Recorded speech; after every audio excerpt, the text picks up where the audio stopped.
was a rainy night, and I was driving home from my shift at the late-night diner I work at. It was a quiet shift at work. I had a weird amount of energy still, so I knew I was going to have to pop a melatonin when I got home. I was driving my usual route, a scenic road during the day, but majorly dark at night, lacking many light posts. There's the occasional little parking lot with cute little strips of stores or family-owned restaurants and shops, and then just stretches of nothingness. And by nothingness, I mean forest, obviously. I was passing one of the aforementioned parking lots of a well-known deli, and under a light post was a woman standing out in the rain, with her arm held out. She was waving me down. I slowed as I realized it was a slightly older woman, who appeared to be in her mid-50s maybe. This woman was really tall, like 5'11" or 6 foot, but very skinny. I lowered my window and yelled, "Do you need a ride?" She came over to the front door and opened it, chanting how much of a hero I am. I asked where she's heading, and she said just up the road to town. She was soaking wet, getting my car all wet. But I like to think of myself as a good person, and I couldn't in good conscience leave another woman out there in the cold rain. However, picking up a random man, on the other hand, would be a different story. The woman seemed sweet, but I noticed as I looked at her while talking to her, she was missing a few teeth. Very, very off-putting. I had to now wonder if she were homeless. She didn't smell or look like a homeless person though, but the rain soaking her and her clothes could have been masking any sense temporarily.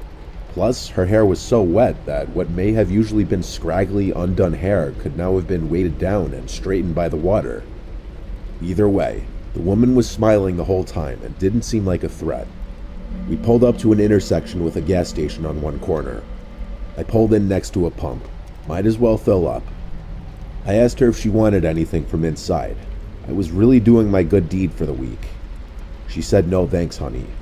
So I went inside to pay the attendant for gas and some spiked seltzers since tomorrow was the weekend. When I got back to my car, the woman was gone. I looked around the gas station lot real quick, but it was tiny. She was gone. She must have ran off somewhere. I felt slightly bad, feeling like she was some lost, helpless woman, but part of me also felt slightly relieved. I filled up the tank of my SUV, and I was on my way home. When I got back to the house, I went straight inside my apartment, which is the first level of a 2-family house. There's a tenant upstairs and me. The front door into the foyer was usually left unlocked. Then the 2 doors leading to each apartment were locked. I let myself in out of the rain and into my apartment. I set the seltzers down on the counter. I wasn't that tired yet, so I took a melatonin and tried to go to bed. Even with the melatonin though, I was having a hard time sleeping that night. My mind was kind of going wild with thoughts. A lot of thinking about that woman I picked up earlier, and what happened to her. At certain points, I heard slight sounds from outside of my bedroom, but I dismissed them as sounds from the upstairs tenant. Boy, do I wish I was more suspicious before falling asleep. I woke up in my dark bedroom, something that usually would never happen when I take a melatonin. I usually sleep like a baby through the night. I sat up feeling drowsy, feeling really thirsty too. I reached over the table next to my bed for my water, and then I saw and heard something across the room from me. I saw someone crouched in the corner of my bedroom behind a clothing dresser, with their legs folded. I had to be hallucinating it. I shook my head violently and made weird noises. I even slapped myself in the face. And now, whoever was in the corner stood up and walked out of the room. I didn't scream, I didn't say a word. I sat in my bed in literal shock. The part that had me questioning my sanity for a bit after the figure was gone was that there wasn't a single sound from outside the room after this. No footsteps, not the sound of a door closing. I grabbed my phone and called my dad. He picked up, confused why I was calling so late. I told him of what I just saw, and he said, "Trish, you probably just had a night terror." I stayed on the phone with him as I was continuing to become more awake, and I left my room and turned on the lights to the living room outside. It was a small space. There was no one in there. I looked around the entire space and could confirm no one was there. I started to believe that maybe I did just hallucinate it, but still, I slept with the bedroom door locked that night. When I woke up in the morning, I drank some coffee and got dressed for the gym. I went to open the door to the foyer and realized it was already unlocked. My heart sank. Last night, what I saw, was it real?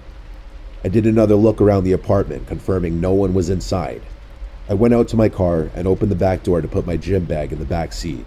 And that's when I noticed the damp, yellow-brownish stains all over the floor in the back, and my blanket that I always had back there was gone. I wanted to cry or scream. I figured it out. That woman snuck into the back seat last night when I was in the gas station. She either somehow unlocked the door to my apartment, or I mistakenly left it unlocked. I called my dad again, frantically asking him what to do. He said check and make sure nothing was stolen, and if nothing was, then calling the police really wouldn't do anything. I checked the house and didn't find anything to be missing, just my blanket from the car. I skipped the gym that day. In fact, I stayed bottled up in my apartment for a while after that. I was just genuinely disturbed. I didn't want to live there for much longer after that, and so after that month, I found a new place to live.